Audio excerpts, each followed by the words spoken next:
Hello दोस्तों, हाल ही में आपने न्यूज़ पे ब्लैक वाइट और येलो फंगस के बारे में तो ज़रूर सुना होगा, लेकिन बहुत कम लोग हैं इसके बारे में जानते हैं।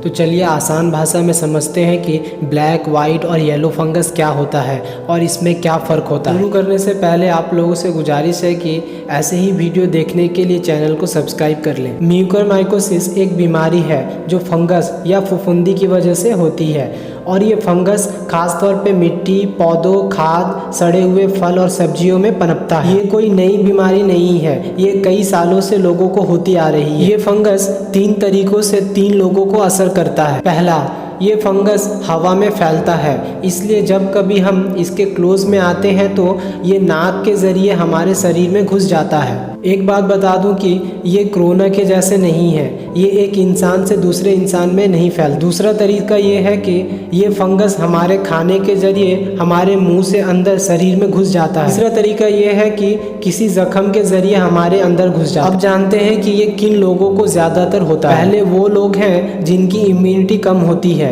मतलब हमारे शरीर में जो खुद से बीमारी से लड़ने की जो ताकत होती है उसे इम्यूनिटी सिस्टम कहते हैं। जिनकी इम्यूनिटी सिस्टम कमज़ोर होती है ज़्यादातर उनमें ही ये केसेस ज़्यादा पाए जाते हैं। दूसरे वो हैं जो डायबिटीज़ के मरीज़ हैं या वो लोग जिनके इलाज के लिए स्टेरॉइड्स का यूज़ हुआ हो, ऐसे लोगों को सबसे ज़्यादा खतरा होता है। स्टेरॉइड से फेफड़ों में सूजन को कम किया जाता है, इसलिए कोविड वैक्सीन में इसका यूज़ होता है। तीसरे वो लोग हैं जिनका कोई ट्रांसप्लांट किया गया हो।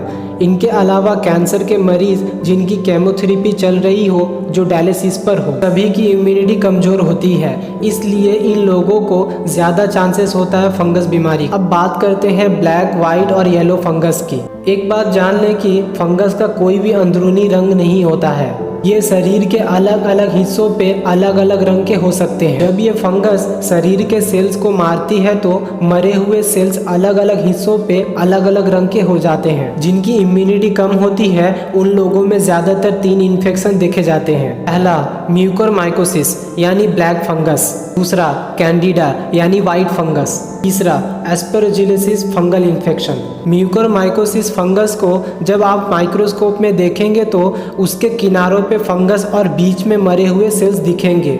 रिजोप्स फंगस का तब से नाम ब्लैक फंगस पड़ गया। ये म्यूकरमाइकोसिस का ही एक प्रकार है। ये फंगस दिमाग और फेफड़ों में असर करता है और बहुत कम मामलों में गैस्ट्रोइंटेस्टिनल ट्रैक्ट यानी डाइजेस्टिव सिस्टम के ज़्यादातर हिस्सों में भी पाई जा सकती है। अगर ये दिमाग पे होता है तो कई मामलों में इन्फेक्शन रोकने के लिए आँख या जबड़ा भी निकालना पड़ता है। डॉक्टर के मुताबिक अगर ये इन्फेक्शन फेफड़ों या गैस्ट्रोइंटेस्टिनल ट्रैक्ट में होता है तो ये ज़्यादा खतरनाक है, क्योंकि इसके सिम्टम्स देर से सामने आते हैं। इसमें ज़िंदगी और मौत का 50-50 चांस होता है। इसके सिम्टम्स जैसे नाक बंद हो जाना, नाक से खून निकलना या काला पानी निकलना, सर दर्द, आंखों में सूजन और दर्द होना, धुंधला दिखना और आखिर में अंधापन होना, नाक के आसपास काले धब्बे हो जाना, ये सब इसके सिम्टम्स हैं। और जब फेफड़ों में इसका इन्फेक्शन होता है तो सीने में दर्द और सांस लेने में परेशानी जैसे सिम्टम होते हैं। कैंडिडा यानी वाइट फंगस।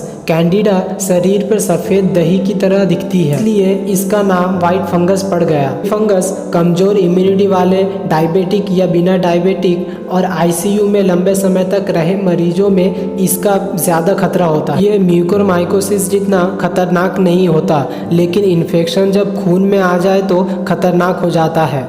इसमें डेथ रेट 10% होता है। तीसरा, एस्परजिलोसिस। ये कई तरह के होते हैं। ये शरीर पे काली, नीली हरी, पीली हरी और भूरे रंग के पाए जाते हैं। ये ज़्यादातर उनमें होता है जिन्हें पहले से कोई एलर्जी हो। इसमें भी अगर निमोनिया हो जाए या फंगल बॉल बन जाए तो ये खतरनाक हो सकता है। आखिर में इन बीमारियों या कोई भी इन जैसी बीमारी हो, उनसे बचने के लिए 3 तरीके सबसे अच्छे होते हैं। पहला, अपने आसपास साफ सफाई रखें। दूसरा, अपने खान पान को ठीक रखें। अंग्रेजी में कहावत है, prevention is better than cure. इलाज से बेहतर परहेजी होता है। तीसरा, कम से कम हर दिन 30 से 40 मिनट तक एक्सरसाइज किया जाए। एक्सरसाइज से मतलब है कि पसीना बहाना, चाहे वो घर के काम से हो या बाहर के काम से। दोस्तों, ये एक छोटी सी जानकारी कैसी लगी कमेंट्स करके ज़रूर बताएं। तो दोस्तों, वीडियो अच्छी हो या ना हो ये अलग बात है, मगर आप लाइक ना करें ये गलत बात है। वीडियो को लाइक और चैनल को सब्सक्राइब कर लें ताकि आपको नोटिफिकेशन और मुझे मोटिवेशन मिलती रहे।